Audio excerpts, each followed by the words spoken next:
Olá, hoje vamos falar de um tema bem polêmico. Desde que eu entrei para a faculdade há mais de 30 anos atrás, é super polêmico e continua ainda sendo polêmico, que é o carboidrato.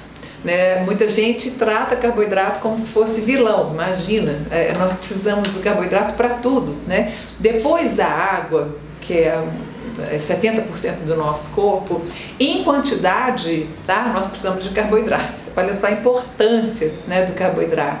Então, todas as células, sem exceção, usam glicose como fonte de energia. Elas têm outras alternativas, mas, por exemplo, o cérebro não, né? Ele tem que se virar com a glicose, no máximo com alguma glutamina que o nosso músculo produz, né? E as células, mesmo tendo a gordura como combustível, elas precisam de carboidratos. E veja bem, nós temos muito músculo, né? Você pensa bem, nós temos um conjunto de órgãos, né? Nós temos os músculos, então em volume a gente tem bastante músculo. E são eles que são em média 70% água. Quem que segura essa água no músculo para ele ficar hidratado? É o carboidrato. Então é muita massa muscular, mesmo que a gente seja magro, né, para sustentar todo esse corpo, e muito espaço para caber carboidrato. Obviamente, se você resolve comer mais carboidratos do que o normal, do que você precisa, esse excesso, em vez de ir para o músculo, vai virar gordura. Mas, de um jeito ou de outro, cerca de 55% até 65%, no caso de alguém que treina muito, média 60% das calorias do dia precisam vir de carboidratos, ou seja, eles continuam sendo a base da pirâmide, tá? Isso não mudou.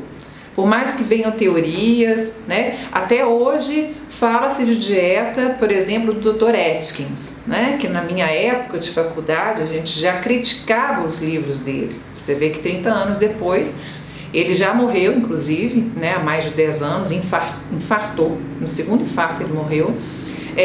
Morreu obeso, né? 116 quilos é o que a gente tem de informação, e com problemas renais, né? E cardíacos, claro. Então, desde essa época, o carboidrato é tratado como vilão, e só que nunca mudou uma coisa, que é o ciclo de Krebs, que é exatamente a utilização da energia como fonte de energia, que até para você utilizar a gordura como fonte de energia, você precisa do carboidrato. Então, quem é da área da biologia, né, sabe muito bem como é o ciclo. Tem uma etapa que se chama oxaloacetato, que se você não tiver carboidrato, não tiver glicogênio muscular armazenado, ou seja, se não tiver comido carboidrato, se os músculos estão depletados de glicogênio, essa etapa, chamada oxaloacetato, ela vai requerer a utilização de aminoácidos que compõem a sua massa muscular, né? Então, você vai utilizar o próprio músculo para produzir energia. Sim, porque nesse ciclo de Krebs que eu estou falando, que não mudou desde que o Krebs descobriu ele, tem uma etapa que é a acetilcoenzima A, que vem da gordura, mas que também vem em parte do carboidrato. Mas sem o oxaloacetato as coisas não acontecem, o ciclo não acontece, as etapas dele também não. Então é bioquímico que a gente precisa de carboidrato. Se não tiver carboidrato, mesmo gastando gordura, você vai utilizar os aminoácidos do seu músculo, tá? Da sua proteína muscular. Então eu vou comer mais proteína, aí não vai ter problema, porque a proteína que você está comendo, enquanto você não tem carboidrato suficiente, vai para o fígado, esses aminoácidos, né, da proteína que você está digerindo, vão para o fígado transformar sabiamente em glicose, né, porque o cérebro não pode ficar sem glicose. Então, tanto você, sem carboidrato, gasta a proteína muscular como energia, quanto gasta a proteína que você comeu como energia. E você fala, tudo bem, gastar proteína. Não, não é tudo bem. Por quê? Tem uma diferença na molécula da proteína em relação aos lipídios, as gorduras, em relação aos carboidratos, que não é utilizado, essa diferença, ela não é utilizada nessa produção de energia, que é o nitrogênio, tá? Então o nitrogênio compõe. E o nitrogênio ele tem que sair fora dessa. Então o fígado transforma isso em ureia para você eliminar, né? Da mesma forma, os músculos, eles formam amônia depois que você está utilizando esse carboidrato, essa proteína como fonte de energia, proteína do músculo, né? E aí essa amônia, ela vai gerar alanina, um aminoácido, então, que vai fornecer, vai fazer o fígado produzir mais glicose também. Tá? Esse processo chamado de neoglicogênese, em que você transforma a proteína em energia porque você não está comendo carboidrato suficiente e está com proteína em excesso, né? Essa formação excessiva de ureia, de ácido úrico também, tá? Por causa do DNA que você está degradando, isso vai sobrecarregando o fígado e rins. Né? Você também comendo mais carnes, catabolizando mais músculos, você também está formando mais creatinina, que é o metabólito da creatina, uma substância que você forma para produzir energia. Excesso de ácido úrico, excesso de ureia, excesso de creatinina. O que vai dar depois? Cálculo renal. Ah, não estou nem aí. Você vai morrer de dor e depois vai virar insuficiência renal. Se não virar um tumor, como eu já tive no consultório um caso.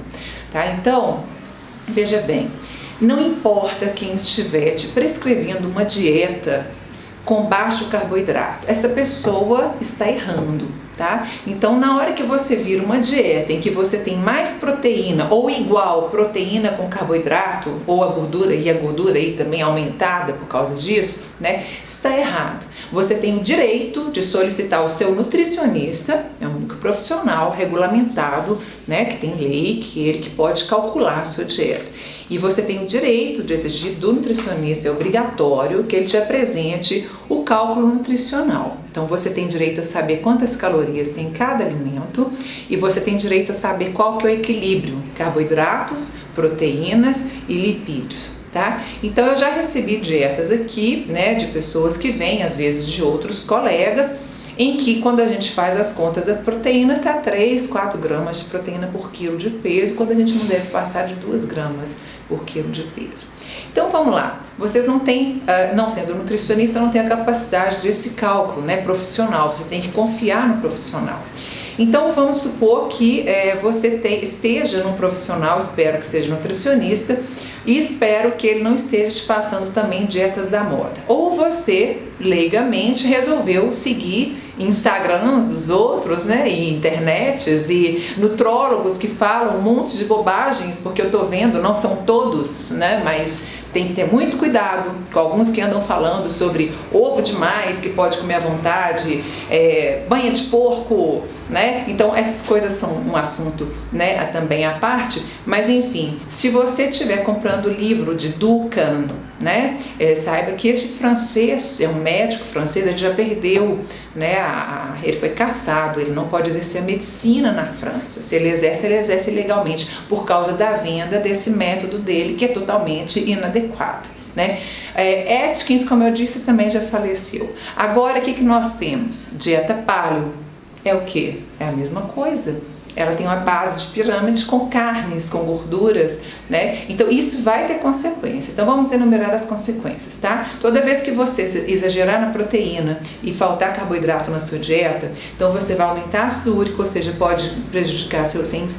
Se você tiver gota, a tendência de gota na família, você vai desenvolver acúmulo de ácido úrico, de cristais de ácido úrico nas articulações, você vai ter problema nessas articulações para sempre, né? Porque fica difícil de controlar. Você vai ter fraqueza, né? Sem carboidrato não dá para treinar. Eu não sei como que o povo tá tomando água com limão e vai treinar, como assim, né? Ah, jejum de manhã, jejum intermitente, gente, pelo amor de Deus, né? Então, precisa sim do carboidrato, né? Tem que estar bem calculado. Mas é melhor você comer sem saber o que, né? Quantidade, do que não comer, de tanto que é importante esse carboidrato, tá? Você tem a fraqueza, com o tempo você vai tendo flacidez, tá? Vai ter mais enjoo, a microbiota intestinal vai alterar negativamente, né? Porque ela precisa de carboidrato e de fibras para desenvolver a microbiota boazinha, tá? E você vai ter efeitos rebote, porque uma hora você não vai aguentar mais essa dieta, porque não é natural você comer menos carboidrato do que o restante. Isso não é natural, nunca foi, nunca será. Então o efeito rebote é o quê?